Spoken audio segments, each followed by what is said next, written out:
By now, most of us already know that Gillian Anderson is attracted to and have dated both male and female in and out of the movie industry.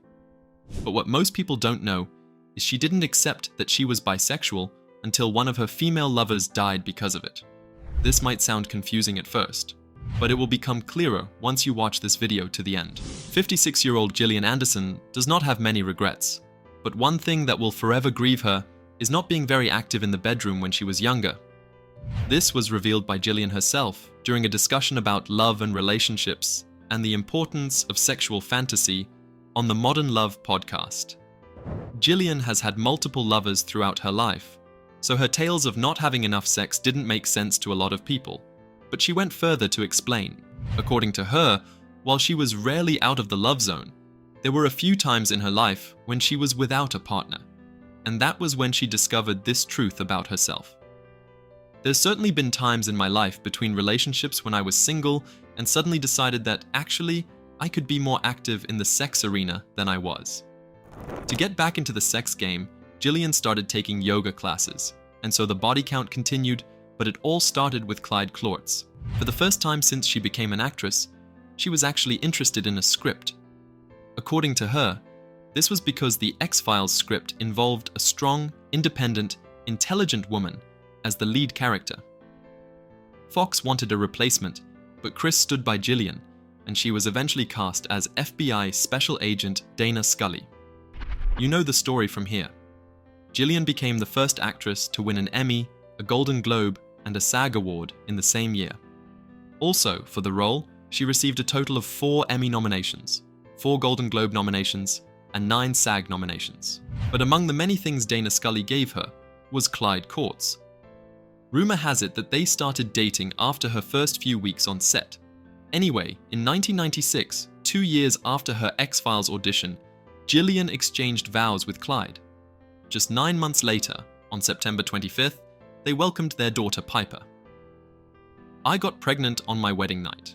How old-fashioned is that?" Gillian said about the birth of her daughter. Anyway, this relationship was not going to last. It ended just a year after the birth of her daughter. Their divorce was finalized in 1997, but Gillian continued on the X-Files until 2002.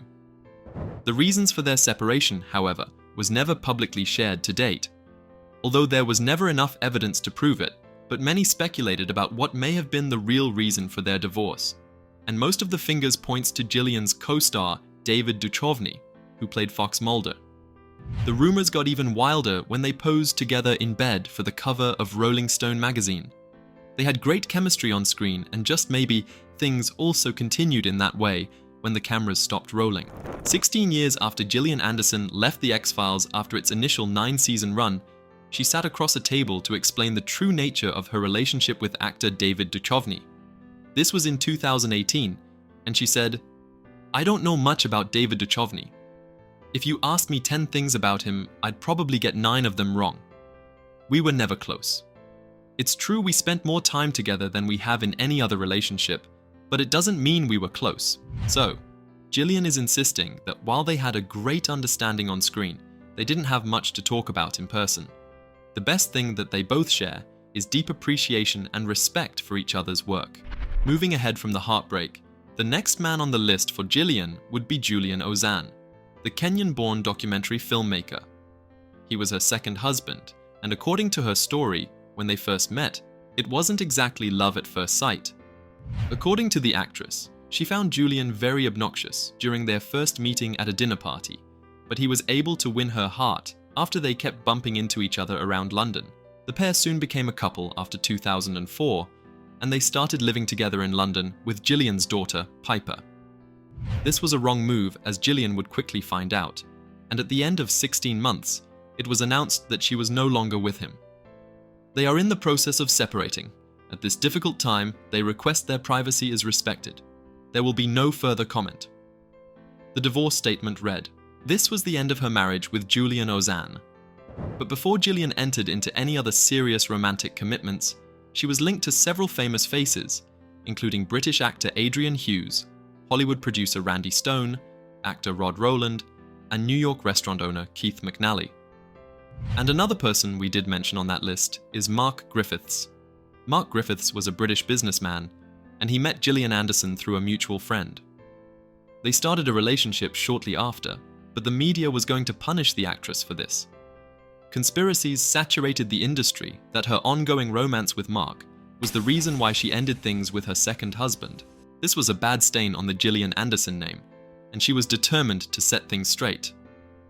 The order of events was that I left my marriage, and then I met Mark. I started a relationship and had a son in November 2006. The actress confessed. Anyway, life with Mark was definitely a breath of fresh air for the actress, who did not spare any moment to gush about how amazing and kind he was. So, it was easy for anyone to think that this was going to last forever. Unfortunately, it didn't. The couple separated in 2012. Gillian and Mark share 2 boys, Oscar and Felix. In the end, the actress confessed that she had just one regret during her time with Mark Griffiths. According to her, she never took the time to slow down to enjoy the love. One of the negative sides of my spontaneity is that I had a tendency not to appreciate what was happening, she said. It felt that my life was flying by. I wanted to slow down. Things just happened particularly quickly. It is not in my nature to slow down. Well, we guess she was right about not being able to slow down because she got embroiled in another controversy thereafter, lesbianism. It was going to take the death of an ex-lover for Gillian Anderson to finally admit that she is open to romantic explorations with other women. As a matter of fact, in 2012, Gillian revealed to Out magazine that she had a long-term relationship with a girl while in high school. The girl happened to be the lover that died, and her death was what prompted her to expose this part of her life. According to Gillian, their girl love died after she left high school, but at the height of her fame, this woman called her out of the blue to say that she had been offered $60,000 by a tabloid to provide a picture of them together.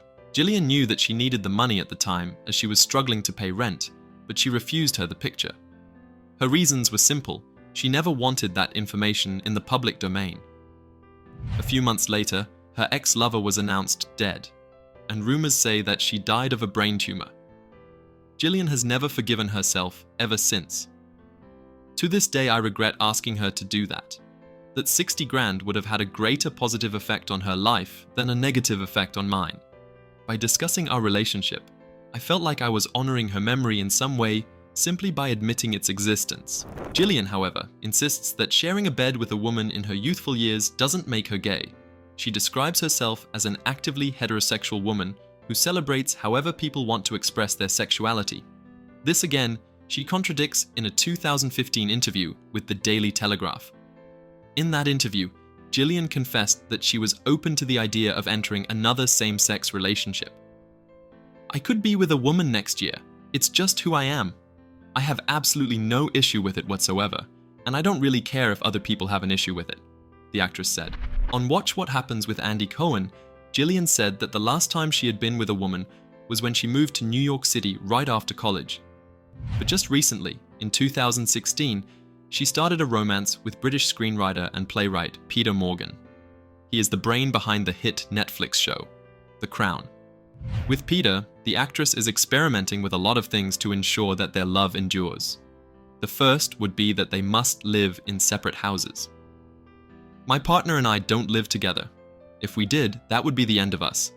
It works so well as it is, and it feels so special when we do come together, she said. In 2020, their relationship hit a rocky path, and it was even rumored that they had separated, but somehow they managed to patch things up and continued moving. In April 2023, the pair looked to be fully back together as they attended the Crown's Season 6 wrap party at the Natural History Museum in London. This is looking like love that will last, and fans continue to wish her well in her search for lasting happiness.